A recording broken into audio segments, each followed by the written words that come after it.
Hi there, I'm FIDE Master Jonathan Blackburn, and here I'm just going to show you a quick video on what a fork is in chess. Yes, a fork, that's something that you eat your tea with or your breakfast, depending on what you have.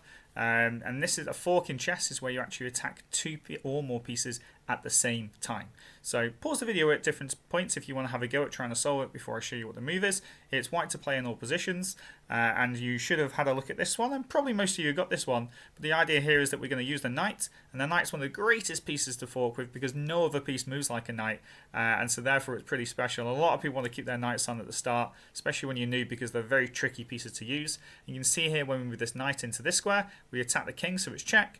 But we also attack the queen at the same time. This is called a fork, or a knight fork if you wish.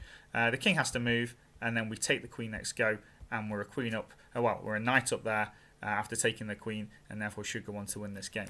So that's just a simple knight fork. We actually have some maybe slightly different types of knight forks. So it doesn't have to be on the king and another piece. It can be with two different pieces. So just have a go at this one.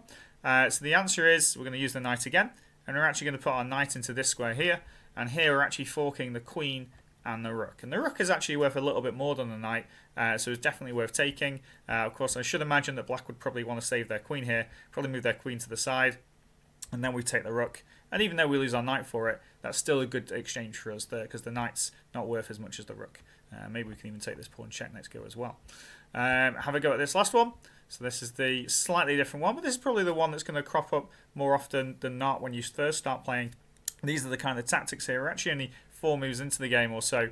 And here we can see we've only done a few moves. We've got this bishop here, we've got this knight here, and they're both lined up on this pawn here, which is why we're actually able to do knight takes pawn check on the king, and we're also attacking the rook at the same time. And you might think, well, hang on a minute, why didn't the queen just take the knight? Well, if that happens, they lose their queen, so that wouldn't be too good for the knight. So they're probably best moving their king here, and then we take the rook anyway, and we're very happy with what's going on here. So that's probably some of the most common knight forks. You do get it in on the other side as well, in some different openings. But you can also do forks with the queen as well. So for example, here's just one, just to finish up with. It's white to play in this position, and hopefully you'll see the queen here attacks the king, check, and also the rook at exactly the same time. You can't castle out a check, so therefore the king has to move, or maybe the queen blocks. Whatever happens though, we're going to take the rook next go. So if the king comes forward, we can take the rook, and we're a rook up, and very happy. So that's an introduction to forks. Look out for these in your games. Hopefully you'll take more of your opponent's pieces than they'll take of yours. Good luck. Wishing you every success across the board.